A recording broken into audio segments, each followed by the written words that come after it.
Cody Whittaker wasn't in a rush. The walk to school was familiar, a 15-minute stretch past cracked sidewalks and weathered storefronts. It was early, the sun barely cutting through the grey, overcast sky. His backpack, slung over one shoulder, felt heavier than usual, maybe because of the upcoming debate competition, or maybe because of the history test he'd been studying for all night. Either way, today was just another day, until it wasn't. A sharp blast of sirens snapped him out of his thoughts. Up ahead, flashing red and blue lights painted the pavement, bouncing off the glass windows of a corner hardware store.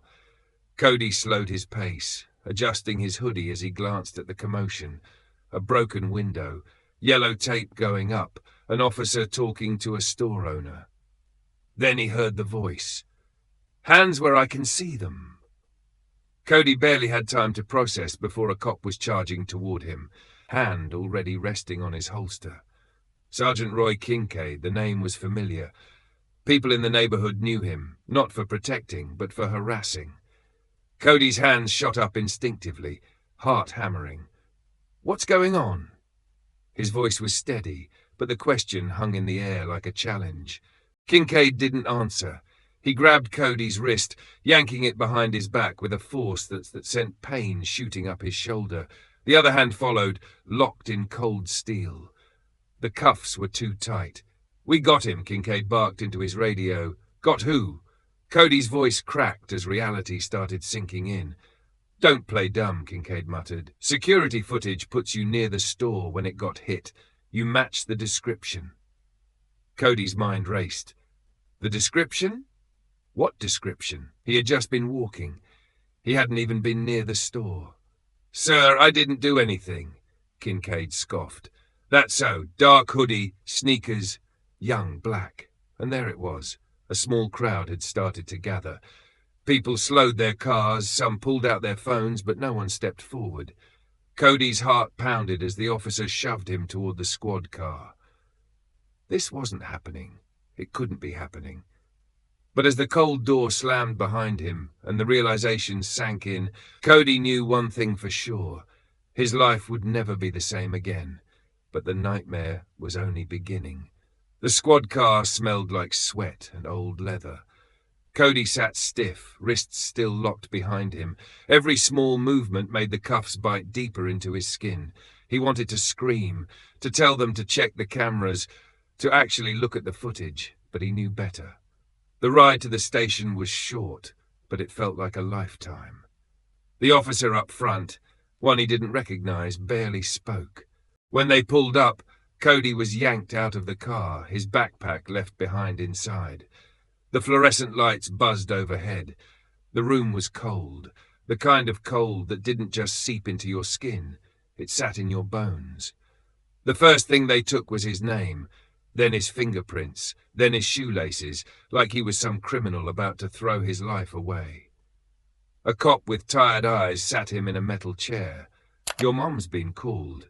His voice was flat, like this was just another formality, just another kid getting processed. Cody swallowed the lump in his throat. His mom, Lorraine Whittaker, single mother, worked 2 jobs, the hardest working woman he knew, the one person he couldn't stand to see worried. Minutes dragged, then an hour, then another, and then finally the heavy door swung open, and Lorraine rushed in like a storm. Her eyes locked onto Cody's, searching him, checking for any sign of harm. But when she turned to the officer, her voice was pure fire. "Where is his lawyer? What is he even being charged with?" Sergeant Kincaid stepped into the room, arms crossed, his badge practically shining under the lights. "We have surveillance footage that places him near the crime scene. A store was broken into, stolen tools, damage. He fits the suspect's description." Lorraine's nostrils flared. "And that description is dark hoodie, sneakers?" Cody watched as his mother clenched her jaw, her hands tightening into fists at her sides. She took a deep breath, forcing herself to stay calm. "My son was walking to school." Kincaid shrugged. "That's what you say." The rage in Lorraine's eyes could have burned through the walls, but rage wasn't going to free Cody. A man in a wrinkled suit finally walked in. flipping through a folder like he had just skimmed Cody's case for the first time in the hallway. The public defender barely looked at Cody. "They're offering a plea deal." Lorraine's head snapped toward him. "A what?" The lawyer exhaled, clearly exhausted. If he pleads guilty, he can avoid a trial, probation, community service. It's the best option. Cody's stomach dropped. Best option? Plead guilty for something he didn't do? Just like that. His mother's voice was steel. "We're not signing anything." The lawyer sighed like he had heard this all before. "I understand." Cody Whittaker barely slept that night. He lay in his bed, staring at the ceiling, his mind replaying every moment from the police station. The handcuffs, the way Kincaid smirked when he talked to his mother, the public defender pushing that plea deal like it was the only way out. He wasn't a lawyer. He was just a kid. But even he knew something was wrong. By morning, his decision was made. If nobody else was going to fight for him, he'd fight for himself. At school, he skipped lunch and went straight to the library. The legal section wasn't big, mostly outdated textbooks and reference materials, but it was all he had. He grabbed a thick book titled Criminal Procedure and flipped through the pages, scanning for anything that could help him understand his situation. He started with the basics. Burden of proof. The prosecution had to prove he was guilty, not the other way around. Chain of evidence. If the police didn't handle evidence properly, it could be thrown out. Witness credibility. A cop's word carried weight, but inconsistencies could tear their testimony apart. The more he read, the clearer things became. They had nothing on him. No fingerprints, no stolen goods, just a grainy video of someone in a hoodie. And that's when it hit him. How tall was the suspect? Cody wasn't exactly tall for his age, 5'4" on a good day. What if the person in the video was taller? What if he could prove the person wasn't him? He grabbed another book, Cross-Examination Techniques. That's when the librarian, Mr. Langford, a greying man with thick glasses, walked over. "What's all this?" he asked, glancing at the stack of books. "Just researching," Cody said. Langford gave him a long look. "You in trouble, kid?" Cody hesitated. He could lie, say it was for a project, but something about the old man's gaze made him sigh. "Yeah." Langford pulled out the chair across from him and sat down. "Then you'd better know what you're doing." For the next hour, Cody explained everything. How he was accused, the plea deal, the lack of evidence. Langford listened, nodding occasionally. Then he leaned back. "You got good instincts, but court isn't just facts. It's how you present them." Cody nodded, taking notes as Langford broke down the basics of courtroom strategy. How to make a jury see the truth, how to plant doubt, how to ask the right questions. By the time he left the library, Cody's notebook was full of ideas. He wasn't just hoping for justice anymore, he was preparing for battle. But the real test was coming, and the courtroom wouldn't be as forgiving as a library. The courtroom smelled like old wood and coffee. Cody sat at the defendant's table, his hands clasped together, his heartbeat a steady drum in his chest. His public defender, the same man who barely looked at him in the station, sat beside him, flipping through his notes like he hadn't even read them. Across the room, Sergeant Roy Kincaid sat stiffly in his uniform, arms crossed. His expression was unreadable, but Cody could see it, the confidence, the certainty. This wasn't a man who thought he'd lose. The judge entered, an older man with silver hair and deep lines on his face. The moment the trial started, Cody felt it, the weight of expectation. The prosecutor stood first, a woman in a navy blue suit with a voice as sharp as a razor. She didn't waste time. "Your Honor, the evidence is clear. The defendant was seen near the crime scene, matching the description given in the footage. Sergeant Kincaid, a veteran officer with over 20 years of experience, detained him based on probable cause. We believe the case speaks for itself." Cody gritted his teeth. Probable cause, those two words had stolen days of his life. The prosecutor turned, walking toward the jury. "This case isn't complicated. The store was broken into, stolen goods were taken, and who was seen nearby? The defendant. The hoodie, the sneakers, the time. It all adds up. She made it sound so clean, so obvious. Cody's fingers curled into fists. Then the public defender stood. Cody had no idea what he was about to say, but he wasn't hopeful. The lawyer adjusted his tie, cleared his throat, and muttered, "My client maintains his innocence. We intend to show that the evidence does not conclusively prove he committed this crime." That was it? That was the best he could do? Cody closed his eyes for half a second, forcing down the frustration. He had prepared for this.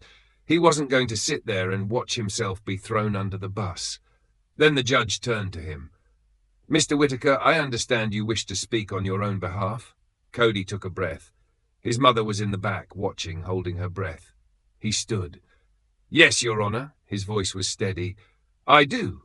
The judge studied him. "Proceed." Cody stepped forward, glancing at the jury. He had one shot. "Let's talk about the evidence," he said, "or the lack of it." Murmurs rippled through the courtroom. Cody pointed at the prosecutor's table. "The security footage, where is it?" The prosecutor shifted, then nodded toward a screen. "We were just about to present it." The video played. A grainy figure in a hoodie moving fast, the store's window already shattered. The person's face was completely hidden. Cody folded his arms. "That's it!" The prosecutor frowned. "That is you." Cody shook his head. "No, it's not." Silence. He turned to the judge. "Your Honor, may I ask a question?" The judge nodded. Cody looked at Sergeant Kincaid. "Officer, how tall am I?" Kincaid blinked. The question caught him off guard. I don't know. 5'4". Cody pointed at the screen. "Then tell me why the store's security camera logs say the suspect is 5'9". A pause. A heavy pause. The prosecutor shifted. Kincaid's jaw tightened.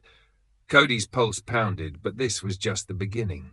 The courtroom was silent, not the kind of silence that felt empty, but the kind that held weight.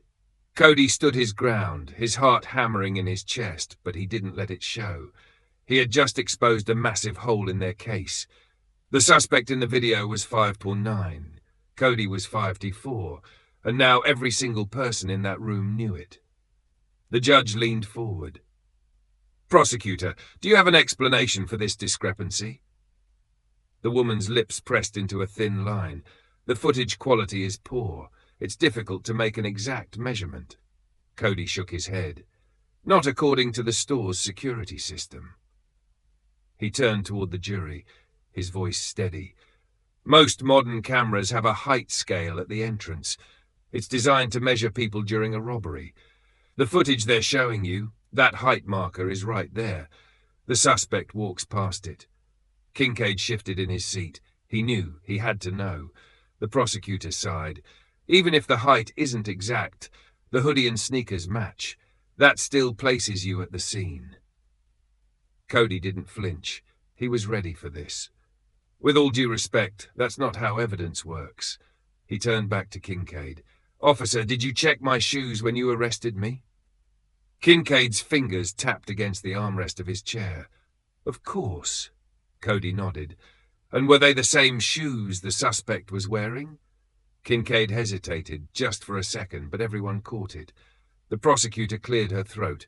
"We don't have to prove every detail." Cody cut in. "Yes, you do." Another ripple of murmurs. Cody wasn't a lawyer, but he had studied. "The law says you have to prove guilt beyond a reasonable doubt, and right now, there's doubt all over this case." The judge turned to the prosecution. "Do you have any direct evidence linking the defendant to the crime?" The prosecutor hesitated. "The officer believed." "The officer believed," Cody repeated. His voice didn't shake. He locked eyes with Kincaid. "That's not evidence. That's a guess, and guesses ruin lives." The room was tense. Then Cody took a slow breath and stepped forward. "Your Honor, may I submit something to the court?" The judge nodded. Cody pulled a folded paper from his pocket and walked toward the clerk. "This is a record of Sergeant Kincaid's disciplinary reports." The prosecutor's eyes snapped up. The judge raised an eyebrow. "And where did you obtain this?" Cody kept his expression calm. It's public record. The judge took a moment, flipping through the pages. The tension in the room shifted. Finally, he looked up. Sergeant Kincaid, is it true that you've had multiple complaints filed against you for wrongful arrests? Kincaid's jaw tightened. His fingers twitched. That's irrelevant. Cody turned to the jury. Is it?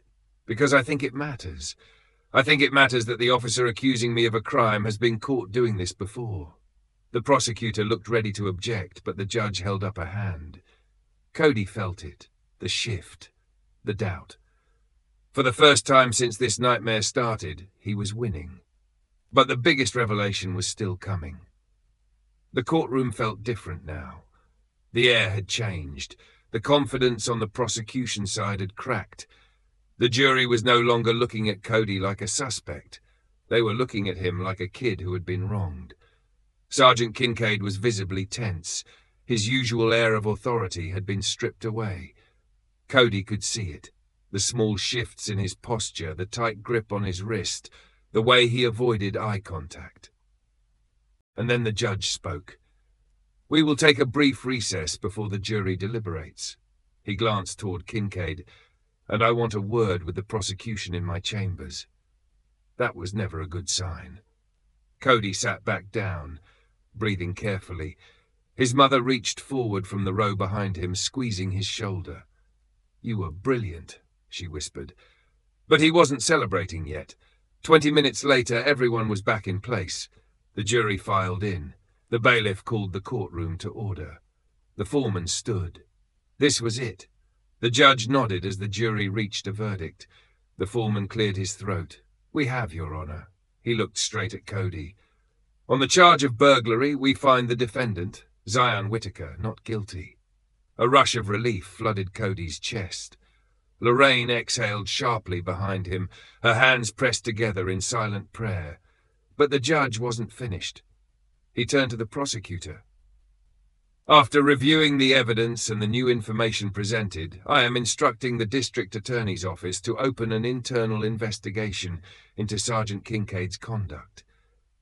A ripple of shock spread through the courtroom. Kincaid's face turned red. Your Honor, this is absurd. I'd be very careful about what you say next, officer, the judge interrupted, his voice firm. Because this court has seen enough today to question whether you should be wearing that badge at all. Silence. Cody watched as Kincaid sat there, trapped, the same way he had been just days ago. But Cody wasn't the one in cuffs now. The judge cleared his throat. This trial is adjourned. The gavel came down. It was over. Cody turned, and before he could react, Lorraine wrapped him in a tight embrace. I'm so proud of you, she whispered, but even as relief washed over him, Cody knew this wasn't just about him anymore. Because if Kincaid had done this to him, how many others had been silenced? But Cody wasn't done fighting. Not yet. Outside the courthouse, the sky felt bigger, the air lighter. Cody had walked in as a defendant. Now he walked out free. But freedom felt different when you had to fight for it. Reporters gathered near the steps, cameras flashing, microphones thrust forward. Cody, how does it feel to prove your innocence? Someone called. He paused, his mother's hand rested on his shoulder, steadying him. He could have said a lot, that he felt relieved, that he felt angry, that he felt tired. Instead, he looked straight at the cameras. I shouldn't have had to prove my innocence. Silence, then murmurs, people scribbling in notepads. The weight of those words settled, because that was the truth. Cody hadn't just fought against a wrongful accusation, he had fought against a system designed to break people like him. And that system was still standing. Lorraine led him past the crowd, but before they reached the car, a voice called out, Hey, kid. Cody turned. It was Mr. Langford, the school librarian. He wasn't alone. A few of Cody's classmates stood beside him, even kids he didn't talk to much. You did it, Langford said, nodding. You made them listen. Cody swallowed. Yeah, but what about the kids who don't get the chance? Langford studied him, then smiled. Then maybe it's your job to make sure they do. Those words sat with Cody, because it wasn't just about him. In the days that followed, Sergeant Kincaid's internal investigation became public. More stories surfaced, more names, other kids, other cases. Some had taken plea deals just to make it stop. Others had lost years of their lives. Cody had won his case, but the fight wasn't over. He wasn't done. 1 week later, he walked into the school library, a notebook under his arm. Langford looked up from his desk. "What's that?" he asked. Cody set the notebook down. "A list." Langford raised an eyebrow. "Of what?" Cody exhaled. "Every law I've been reading, every right people need to know, every trick they use to keep people quiet." He pushed the notebook forward. "I want to help people, kids like me, so this never happens again." Langford smiled. "Then you'd better get to work." Cody nodded. Because he knew now, justice doesn't come easy, but when you fight for it, you make it harder to ignore. And this fight was just beginning. If you believe in standing up for what's right, hit that subscribe button. More people need to hear stories like this.